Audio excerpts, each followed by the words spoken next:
네, 오늘은 갈라디아서 6번째 시간입니다. 바울의 마지막 권면이라는 제목으로 말씀을 나누도록 하겠습니다. 드디어 갈라디아서 마지막 장입니다. 이 사도 바울이 처음 갈라디아서를 쓸 때는 분명히 화가 많이 나 보였습니다. 책망도 하고요, 또 자신에 대해 변호도 하고, 그래서 이 갈라디아서 이 초반을 보면 약간 전투적인 느낌이 들기도 합니다. 그런데 글을 쓰다 보니까 점점 좀 화가 이제 누그러들었겠죠. 그리고 마지막 부분에서는 자신이 해줄 수 있는 이 영적인 권면을 담습니다. 그래서 이 사도 바울의 이 마지막 권면 무엇인지 오늘 차례대로 한번 살펴보도록 하겠습니다. 첫 번째는 항상 조심하라입니다. 1절 말씀입니다. 형제들아, 사람이 만일 무슨 범죄한 일이 드러나거든 신령한 너희는 온유한 심령으로 그러한 자를 바로잡고 너 자신을 살펴보아 너도 시험을 받을까 두려워하라. 아멘. 자, 1절은 교회 안에 범죄한 성도가 그 죄가 드러났을 경우입니다. 자, 그런 경우는 온유한 심령으로 죄 지은 성도가 실족하여 넘어지지 않도록 바로잡고 도와주라는 겁니다. 도와주지도 않을 거면서 그 사람 듣는데 이러쿵저러쿵 말하지 말라는 것이죠. 이 온유한 심령, 예수 그리스도의 마음으로 그러한 자를 위해 기도를 해주든지 도와주라라는 것입니다. 자, 그리고 상반절보다 더 강조되는 것이 하반절인데, 이 하반절 내용이 너 자신을 살펴보아 시험을 받을까 조심하라라는 것입니다. 자, 이 말은 너도 그렇게 될 수 있으니 남일이라고 생각하지 말고 이 경각심을 가지라라는 것입니다. 자, 죄인은 딱 두 종류라고 하죠. 이 들킨 죄인과 안 들킨 죄인. 이 들킨 죄인은 성도들의 눈총과 스스로에 대한 부끄러움으로 이미 고통 가운데 있습니다. 충분히 마음이 낮아져 있어요. 오히려 스스로 실족해서 교회를 떠날 수도 있습니다. 그래서 온유한 심령으로 잘 돌봐주라고 이렇게 사도 바울이 당부를 한 겁니다. 반면에 이 도마 위에 올라오지 않은 성도들도 언제든지 유혹을 받아 넘어갈 수 있으니 조심하라는 것이죠. 죄의 유혹을 물리치는데 결코 자만해서는 안 됩니다. 그 안에 들어가서는 유혹을 물리치기가 굉장히 어렵습니다. 이 요셉처럼 그 자리를 뜨든지, 바울처럼 죄를 멀리하고 모양이라도 버리든지 그렇게 해야 합니다. 왜냐하면 그만큼 죄는 이 전염성이 강하고 인간은 약한 존재라는 것입니다. 그래서 2절에 짐을 서로 나누어 지라고 말씀을 하시죠. 그러므로 이 그리스도의 법을 성취하라고 하는데, 그리스도의 법은 하나님 사랑, 이웃 사랑이죠. 그래서 우리가 이 교회 안에 있어도 이 선줄로 생각하지 말고 이 범죄가 드러난 성도에 대해서는 온유한 심정으로, 그리고 죄에 대해서는 두려워하고 멀리하는 저와 여러분이 되길 소원합니다.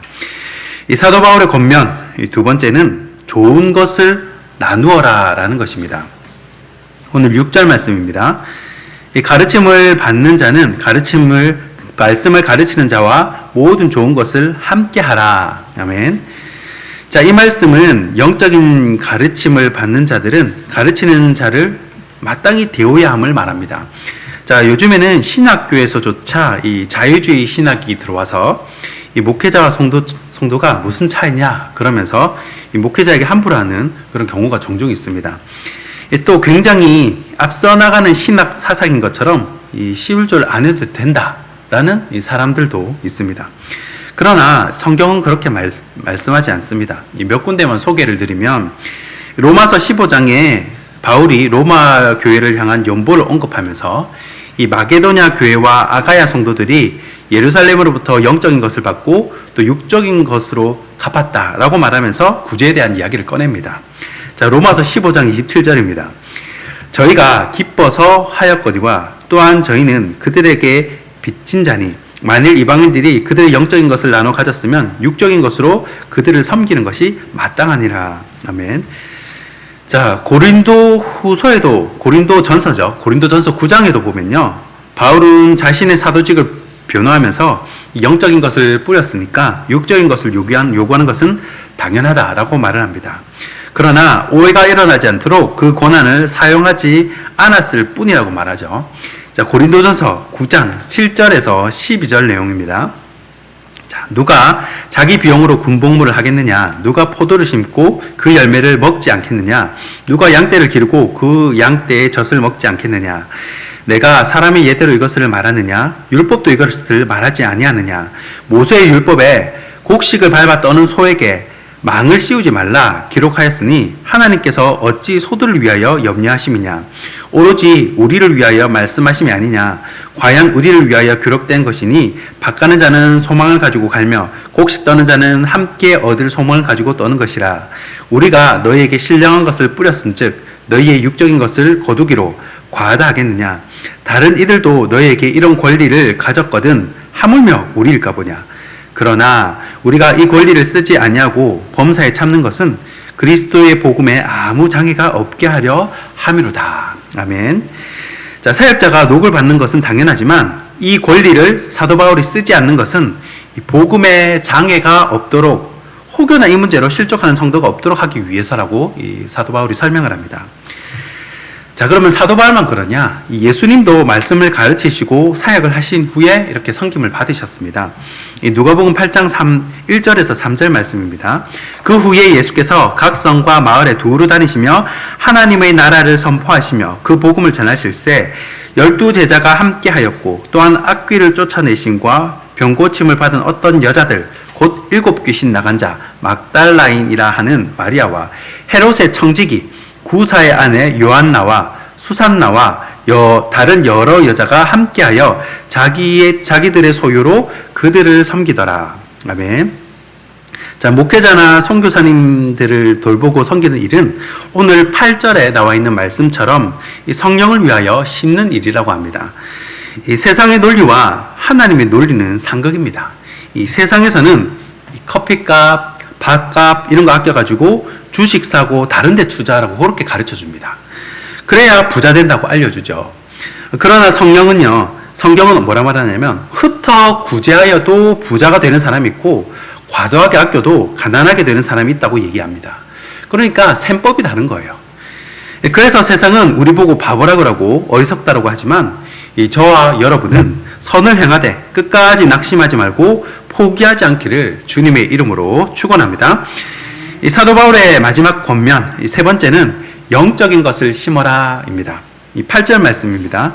자기의 육체를 위하여 심는 자는 육체로부터 썩어질 것을 거두고 성령을 위하여 심는 자는 성령으로부터 영생을 거두리라. 아멘. 자, 사도 바울의 핵심 사상입니다. 육체를 심지 말고 영혼에 투자라는 겁니다.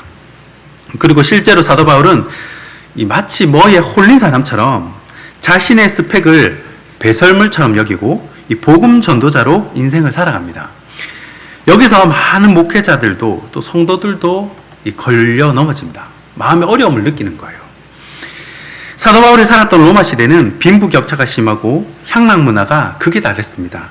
이 로마의 이런 중산층 이상 부유층들은요, 한번 연회를 열면 이 저녁 9시쯤 시작을 한다고 합니다. 이 9시쯤 시작해서 보통 짧으면 3시간, 길면 6시간 넘게도 계속 먹고 마시고 논다고 합니다. 이 먹을 때도 누워 있죠. 여러분들 그림 보시면 이렇게 누워서 먹는 그림 많이 보셨죠? 실제로 그렇게 우통 벗고 남자든 여자든 다 벗고, 그리고 노예들은 계속 코스로 음식을 갖다 줍니다. 코스로.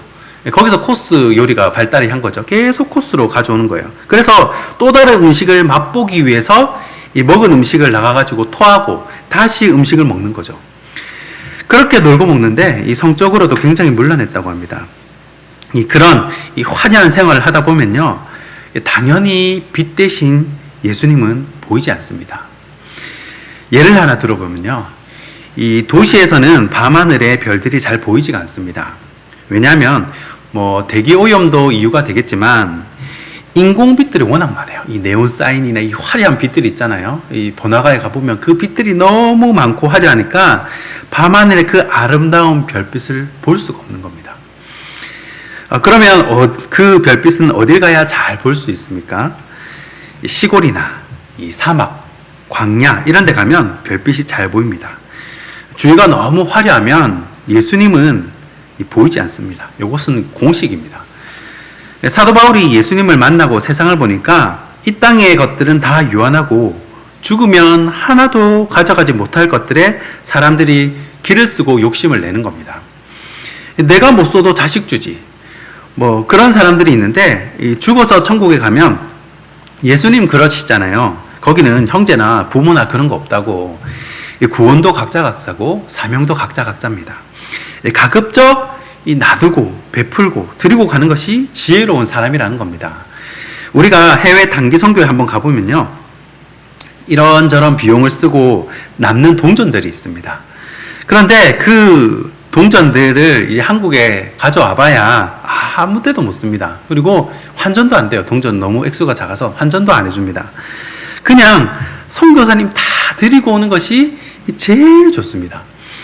성경 곳곳에 인생이 화살 같고 찰나고 안개다 그러고 곳곳에 다 그러잖아요. 80 되신 분도 인생이 금방이라 그러고 90 되신 분도 인생이 금방이라고 그럽니다. 그러면 그 금방 지나가는 인생, 썩어 엎쳐질 이 육체가 아니고 재물을 하늘에 쌓아두고 성령을 위해 심으라는 것이 바로 오늘 사도 바울의 권면이라는 것입니다. 이것은 진짜 돈으로 살 수 없는 고급 정보인데 사람들이 이 고급 정보는 못 알아보고 이 엉뚱한 정보를 알아내는데 투자를 합니다. 성령을 위해 심고 영적인 것에 열심을 내는 저와 여러분이 되기를 소원합니다. 말씀을 맺겠습니다. 이 사도 바울의 생각, 사도 바울의 강격점을 보면요, 항상 같습니다. 예수 그리스도, 그분이 나의 메시아라는 거예요. 그리고 보이지 않는 세계에 투자하라는 겁니다. 이 땅에 보이는 세계는 유한하지만 영원한 세계가 있다는 거예요. 그 길이 바로 예수 그리스도라는 것이죠. 할례가 영생을 주고 절기를 지킨다고 뭐 영생을 주고 그런 게 아니라 오직 예수 그리스도를 믿는 믿음으로 우리가 영생을 선물로 받는다는 그 영적인 세계의 메커니즘을 사도 바울이 잘 설명해 주고 있는 것입니다. 새벽에 오시는 분들은요, 이 천국에 이 VIP가 아니라 VVIP 자리를 이미 다 분양받으신 줄 믿습니다. 그 믿음으로 끝까지 승리하는 저와 여러분이 되길 주님의 이름으로 축원합니다. 기도하겠습니다.